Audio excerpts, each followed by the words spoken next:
My name is Julian Hart. I'm 42 years old. And for the past 7 years, I served as the Senior Director of Product Integration at Helix Core Dynamics, a rising tech giant headquartered in Chicago. Until last Monday morning, that is. It started like any other day. I caught the red line downtown at 7:10 a.m., grabbed a black coffee from my usual cart outside Monroe, and rode the elevator up to the 42nd floor of the Helix Core Tower. The lobby smelled like lemon sanitizer, and steel same as every day. I tapped my ID badge against the security gate. Red light. I tapped it again. Red. The third time, the gate buzzed. I stepped back, confused. The security guard, a retired cop named Hal, who'd worked the front desk for as long as I had been there, looked up at me, then immediately looked back down at his desk. Not a word. Something in the pit of my stomach shifted. He picked up the phone, dialed, and muttered something into the receiver, then nodded at me. "Wait here, Julian." He didn't smile. Didn't crack a joke. That's when I knew. I didn't wait long. 2 men in charcoal suits arrived minutes later. Both middle-aged, both unfamiliar. One carried a plain manila folder, thick with paperwork. The other had an empty hand and a practiced calmness that screamed HR legal counsel. "Mr. Hart," the first man said, gesturing toward a side conference room, glass walls now covered with drawn shades. "Would you come with us, please?" The quiet knife. There were no dramatic scenes, no slamming of doors or shouting matches. Just a conference table, 2 legal pads, and 3 cups of coffee that none of us touched. "This won't take long," the folder man said, sliding the documents across the table. "Helix Core has elected to terminate your employment, effective immediately." "For what reason?" I asked without blinking. "This is not a performance-related termination," the second man said evenly. "It's a strategic workforce realignment following a review by the executive leadership team." And I was? Out of alignment? "We're making changes to ensure cultural fit and forward compatibility." I almost laughed at the phrasing. Cultural fit and forward compatibility. 7 years of solving problems, saving budgets, calming clients at midnight, and now I was a misfit component in a machine I helped build. "Can I return to my desk?" I asked. "We'll have your belongings couriered to your residence this afternoon. For security purposes, we've already deactivated your access." I stared at the coffee in front of me. Cold, untouched, symbolic. Then I nodded, stood, and walked out. A history they erased in minutes. No team meeting. No official announcement. No transition plan. Just gone. Like I'd never been there. I walked out into the September air, the skyscrapers of downtown Chicago towering around me, and felt the weight settle into my chestnut sadness. Not yet. Something else. Clarity. They hadn't fired a manager. They had erased a history. They erased the guy who personally onboarded our biggest client, Dimitra Tech, during the middle of a server migration crisis. They erased the guy who redesigned our API framework and brought our time to deploy down from 9 weeks to 3. They erased the man who quietly renegotiated our AWS contract without fanfare, saving the company over $8 million across 2 fiscal years. But they didn't just erase me. They erased my value, my voice, my fingerprints, a plan they never knew I had. At 2:04 p.m., I sat at my kitchen counter with the box they mailed me. It contained a coffee mug shaped like a Kubernetes whale, my framed certificate from MIT's Systems Integration Bootcamp, 1 desk plant I hadn't watered in 2 weeks, and a sealed envelope marked Exit Package. I left it unopened. Instead, I opened my laptop, the personal one, the one they didn't touch. There, in a folder named Redline, was the blueprint of a project I'd been building in pieces. A distributed integration framework for mid-size platforms that needed what Helix Core couldn't offer: speed, adaptability, precision, not enterprise bloatware and buzzwords. I wasn't sure what I was going to do with it yet, but I knew one thing. I hadn't lost everything. I'd only lost the illusion that it belonged to me in the first place. And then came the first message. That evening, my phone buzzed. It was from Ren Carter, VP of Infrastructure at a logistics startup I'd consulted with 2 years earlier. "Hey man, I heard a weird rumor that you're no longer with Helix. Any chance you're available for a side contract? Our vendor's failing us." I stared at the message, then typed only 2 words. "Let's talk." Because maybe I didn't need to build something to prove them wrong. Maybe I needed to build something to remind myself I'd always been right. The call with Ren Carter was scheduled for 8 a.m. the next day. At 7:55, I was already at my desk, coffee in hand, laptop open. My desk now was a narrow kitchen counter with peeling laminate. The view from my apartment window was of the alley behind a Korean BBQ place, not a 37th floor skyline. But for the first time in months, I was more awake than exhausted. Ren's voice came through, sharp and direct, like always. Julian. Hell, I'm glad you picked up. You still in Chicago? Still here, but not in the tower anymore. He snorted. Yeah, I figured.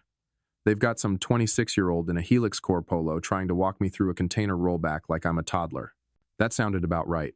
Ren was the VP of infrastructure at Kentro Logistics, a growing mid-size freight optimization company. We'd first crossed paths when Helix Core was trying to land their systems integration. I'd led the entire configuration from top to bottom, including a last-minute AWS region migration when their Atlanta servers buckled during a heat wave. He'd always remembered that. We're running into bottlenecks again, Ren said. Every time we scale a node cluster beyond 7, the sync falls out of rhythm and we get corrupted pings. Container bleed, I said immediately. Exactly. Helix Core's support team says it's an issue with our specs. Did you tell them I custom-built that sync protocol? I did. They said that function no longer matches approved deployment logic. I laughed, despite myself. They broke the logic so it could match the pitch. Ren paused, then said something I wasn't expecting. How soon can you be on contract?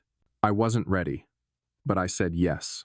Anyway, I hadn't written an invoice in years, hadn't drawn up a proposal, defined scope, or even priced myself as an independent.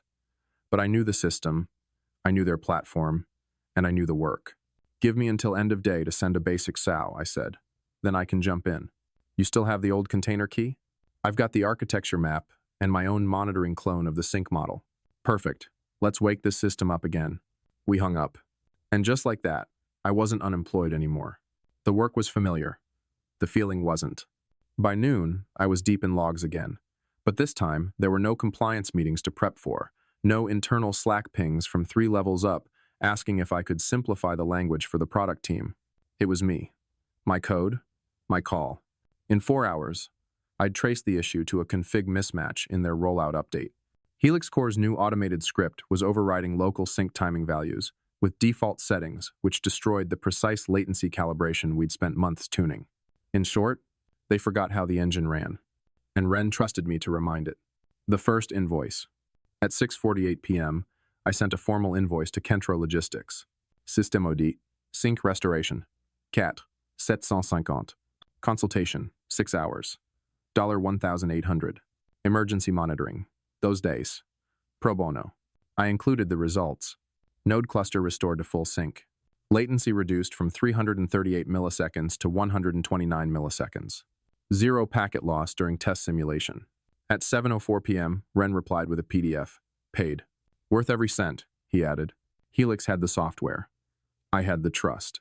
By Friday, Kentro's CTO reached out. Heard you saved our integration. Do you do retainer work? I did now. We signed a 3-month advisory agreement by Sunday night. And on Monday morning, while Helix Core's board likely met to discuss quarterly churn, I onboarded 2 new Kentro devs and set them up with the architecture checklist I'd once built from scratch and had now quietly rebuilt outside the firewall. The irony? I wasn't sabotaging anyone. I was just preserving what worked, what they had let rot. And then, the rumors started. Midweek, I received a signal message from an old colleague, Silas Boone, a systems architect I hadn't spoken to since the restructure. Heads up, Helix is spinning some story that you broke NDAs and stole their integration model. I didn't panic, because I hadn't used their code. I had built the original sync engine myself from my notebook, on my time, years ago. I had the commit logs, the timestamp designs, even the early paper sketches. Everything Kentro was using was my intellectual framework, refined and re-implemented. I wasn't stealing clients. They were following me out. That weekend, I received another call this time from Rachel Doss, Connecticut O of a fintech startup called Mint Pillar, who'd worked with me briefly on a multi-cloud deployment project at Helix 2 years earlier. Hey, she said. I heard you're on your own now. I am. You still allergic to half-finished dashboards and overfunded mediocrity? Definitely. Good. I've got a DevOps nightmare and no patience for another customer success manager. What's your rate? The numbers didn't matter. The pattern did. In less than 10 days, I'd landed 2 paying clients.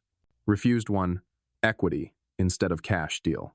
Fixed what Helix Core's own engineers couldn't see. But most of all, I realized something. People weren't hiring me to code.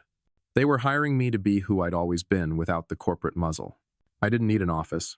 I didn't need venture capital. I just needed a keyboard, a working brain, and the kind of quiet confidence that came from being proven right over and over again even when no one clapped for it. It arrived by courier. No name, no sender label. Just a thick white envelope with a crisp Helix Core logo stamped in muted silver. I didn't open it immediately. I already knew what was inside. Their silence had lasted exactly 11 business days since my termination. Long enough to confirm that I wasn't coming back. Long enough to realize that my absence didn't mean dormancy. And now they were ready to strike not with facts, but with fear. I opened the letter slowly. 4 pages. Formal legalese. Letterhead from Dreschner, Macklin, and Cole Helix Core's longtime outside counsel. Mr. Hart, it has come to our attention that you have engaged in advisory relationships with certain former clients of Helix Core Dynamics Inc. within 90 days of your employment termination. This constitutes a potential breach of the non-disclosure and non-solicitation agreement signed on the 11th of July, 2016. In particular, your activities regarding Kentro Logistics may violate Clause 6.2, which prohibits direct commercial engagement with active Helix Core clients for a period of 6 months post-employment. We hereby demand immediate cessation of any commercial activity, pending legal review. Failure to comply within 72 hours may result in legal action. Signed, Marisa Cole, Esquire. Fear is a strategy, but so is preparedness. I'd seen this kind of play before a legal chill letter, designed not to win in court, but to freeze motion. They didn't need to prove anything. They just needed to make me flinch. But I didn't flinch, because I had something more powerful than a nervous lawyer or a new LinkedIn title. I had proof. The documents they forgot I had.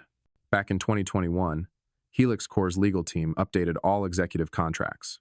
They asked us to review, and in doing so, I kept a scanned copy of mine. In my contract, the non-solicitation clause was specific. Only applies to clients personally assigned and billed through employee-specific enterprise portfolios. Helix Core had, for years, assigned shared portfolios to team leads. Kentro Logistics had been handled under a rotating consulting pool, not under any direct assignment. I had led the project, but legally, the client had never been mine under the billing system. Their own accounting saved me. Second, Kentro had approached me. I hadn't reached out. Every text, every email, every call log was traceable and on my side. I also had emails from Ren Carter timestamped before I was even fully locked out of Helix Systems, showing his dissatisfaction with their support. I packaged everything, zipped it under compliance docs, Stonewall, zip, and uploaded it to a secure drive. Then I made a call. I called their lawyer, directly. Dreschner and Macklin. Who may I direct your call to? Marisa Cole, please. May I ask who's calling? Julian Hart. Tell her it's about the NDA. Pause. Then, one moment, the line clicked. Then a voice precise and unreadable. Mr. Hart, we received your materials. I assume this is not a courtesy call. No, I said. It's a response. You accused me of breach. I'm returning the accusation. On what grounds? Malicious misrepresentation of contractual terms. You cited Clause 6.2. My contract was updated in 2021. Clause 6.2 was struck and replaced. You should have read it more carefully. Our understanding. You didn't read the billing logic either. Kentro was never directly assigned, nor solicited. Your client came to me because your firm failed to meet their service level obligations. Silence. I waited. Mr. Hart, we're not looking for conflict. We're simply seeking clarity. You already had clarity. You just didn't like it. Would you be open to a settlement discussion, just to establish clean terms? I'd be open to a retraction, in writing, within 48 hours. Julian, you've got my email. Click. Power is not in noise. It's in records. The next day, I received a formal email. Dreschner and Macklin acknowledges your interpretation of Clause 6.2, and in light of documentation provided, we consider the matter closed. No apology. But that wasn't what I wanted. I wanted their silence, and now I had it. I wasn't just untouchable. I was verified. And Helix Core had now confirmed on record that I was not in breach. They couldn't try this tactic again. And that's when it all shifted. The legal warning had backfired. The moment word spread in tech circles that Helix Core had tried and failed to shut me down, everything changed. I received emails from former colleagues. Dude, you're legend right now. The emails circulating. Even the CTO's pissed legal moved without checking contracts.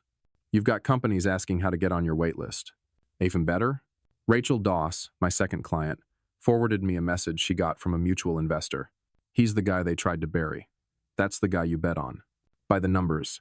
Within 3 days, I landed 2 more retainer clients.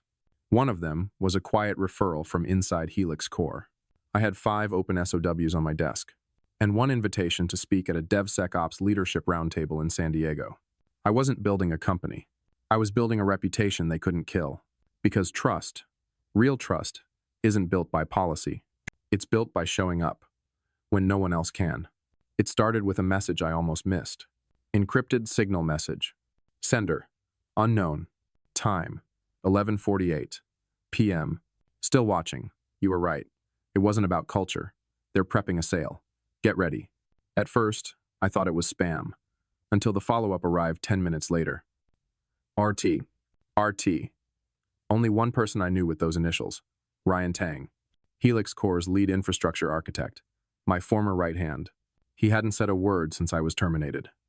No texts, no check-ins, just silence. Now, he was reaching out like a man passing notes from behind enemy lines. I replied with a simple, "Talk." A thumbs up. Then a voice call came through. I answered. The wiretap whisper. "Julian?" Ryan's voice was hushed but urgent. "You okay?" I asked. "Number. Not even a little." He paused, then said, "They're selling the company." I sat up straight. To who? Preliminary talks with Stratus Dynamics, big cloud services conglomerate. They've made 2 informal offers already, but Stratus doesn't want legacy friction. Meaning what? Meaning you, and people like you. The line buzzed. Ryan whispered lower. They didn't want to risk buyer hesitations. Anyone with too much client loyalty, custom systems, or influence outside org charts, they're considered liabilities. It hit me like a slow knife.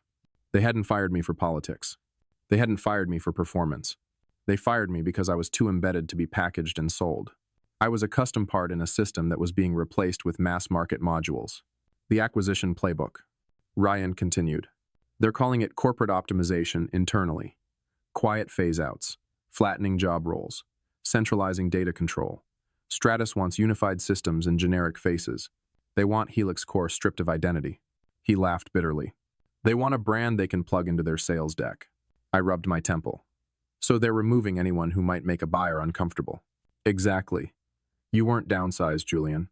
You were sanitized. And then he dropped the bomb. There's more, Ryan whispered. They've created a separate asset list for Stratus. I froze. What kind of list? The client migration list. I already knew what he was about to say. They're slowly transitioning top clients onto parallel service architecture owned by a shell company. So when Stratus buys in, they don't inherit complicated legacy support. And Kentro? They were on it. That's why they panicked when you pulled Kentro back. I leaned back in my chair.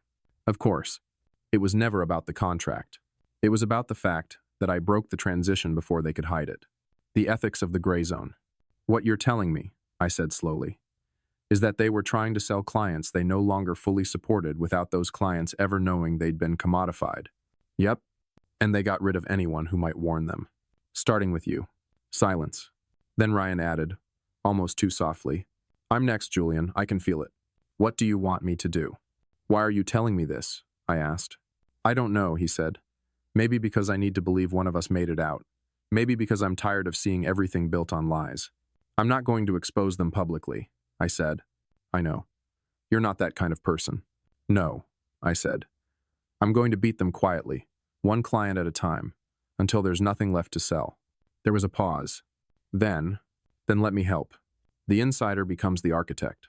Over the next week, Ryan and I reconnected like we had in the early Helix days, late-night calls, live reviews of systems failures, swap files of their deteriorating back-end logic. He never shared proprietary data. He didn't need to. He knew the patterns. And I knew how to turn those patterns into product-market leverage.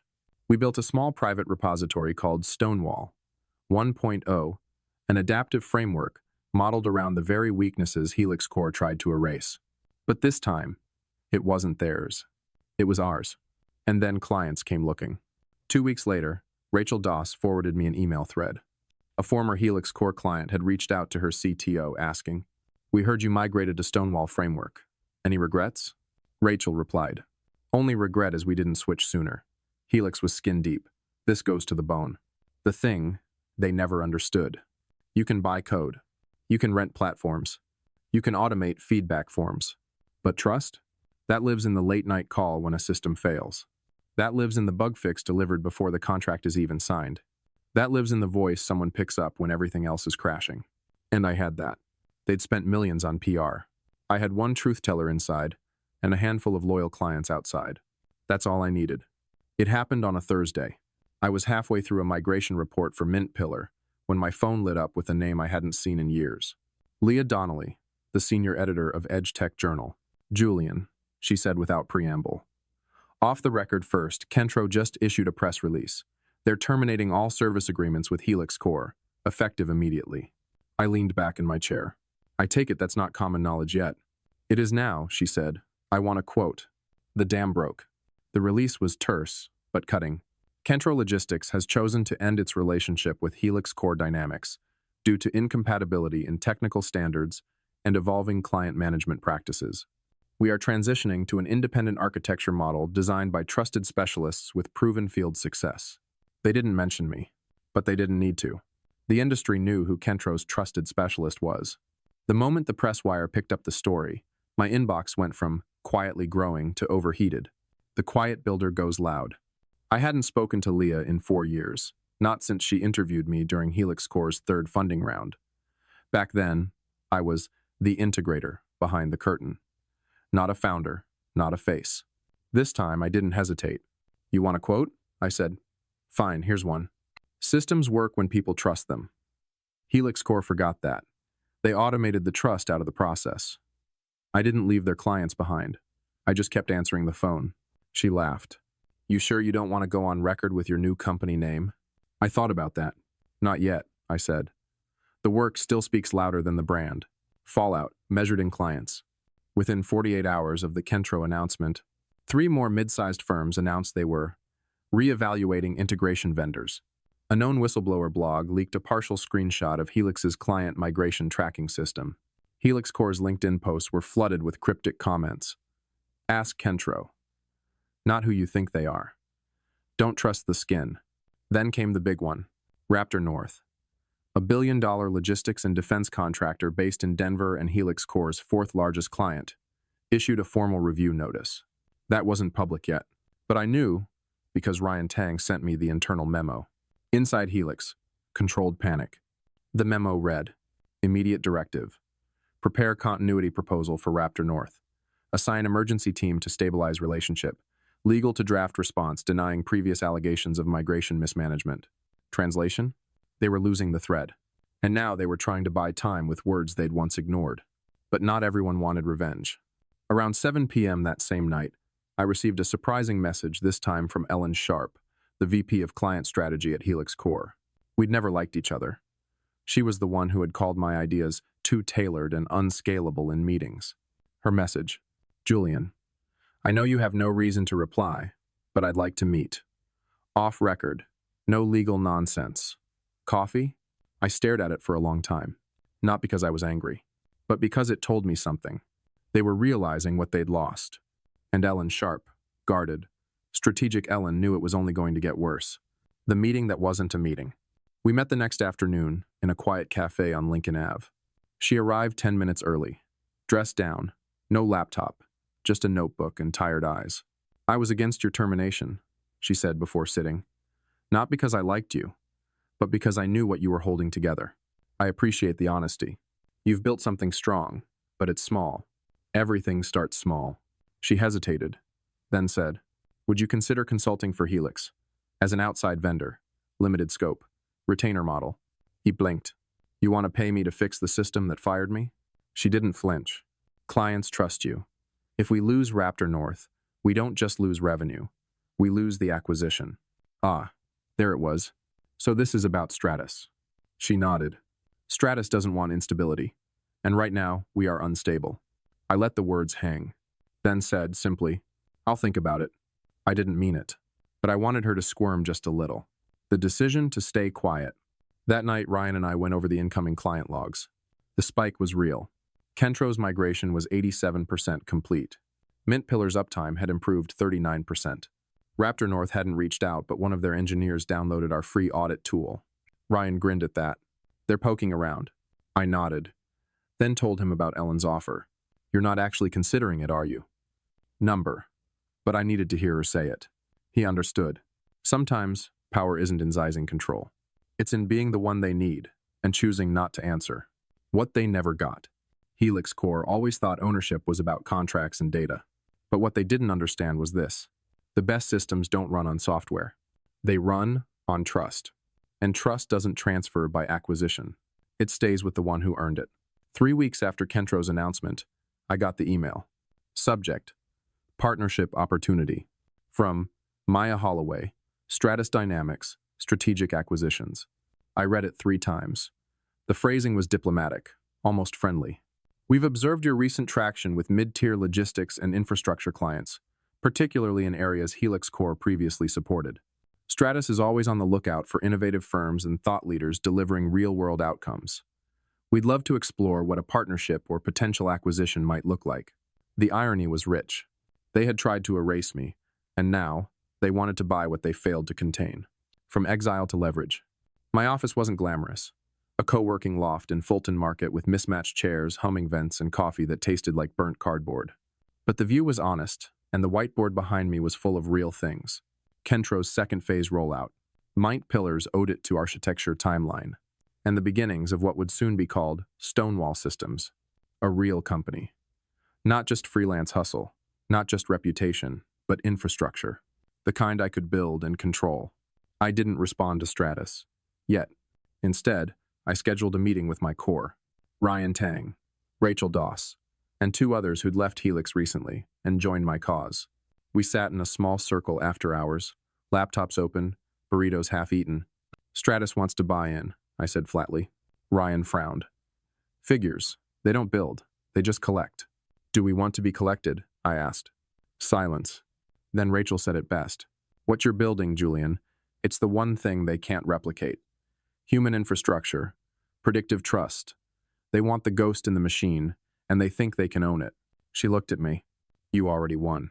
Why sell now? Legacy over liquidity. That night, I opened the reply window to Maya's email and stared at the blinking cursor. Then I typed, Maya, I appreciate the outreach. At this time, we're not seeking acquisition or external investment. We're focused on building something that doesn't need to scale to be sustainable. I wish you luck. Julian Hart. I hit send. Then I exhaled. It wasn't bravado. It was clarity. The empire I was building couldn't be bought because it wasn't made of code or patents. It was made of principles. The quiet ending they never saw coming. 2 months later, Raptor North publicly announced they were migrating to Stonewall Systems. Helix Core's planned acquisition by Stratus fell apart. Multiple C-suite executives quietly resigned. Ellen Sharp took a sabbatical. Charles Eldridge deleted his LinkedIn. Helix Core's stock value slipped below Series C valuation.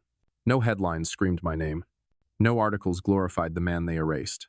But everyone in the ecosystem knew. And that was enough. The final letter I never sent. Some days I still thought about the letter I never sent. The one I wanted to write on the day they walked me out of Helix. The one that began with, "You're making a mistake. Not because you're letting me go, but because you think this place runs on charts instead of character." But now, I didn't need to write it. Because every new client I brought in, every midnight call I answered, every system I rebuilt, better that was the letter. Written in uptime, signed in trust. Epilogue. Stonewall. 1 year to the day after my termination, we moved into our permanent office. Stonewall Systems now employed 14 people. No venture funding, no corporate board, just craft, reputation, and results. I placed a small plaque on my desk, a quote from my father, a steelworker who never trusted suits. Don't build what they want, build what they need, and then build it better than they deserve. I smiled. Outside my window, the city buzzed like always. But this time, it wasn't over me. I wasn't part of their world anymore. I had built my own.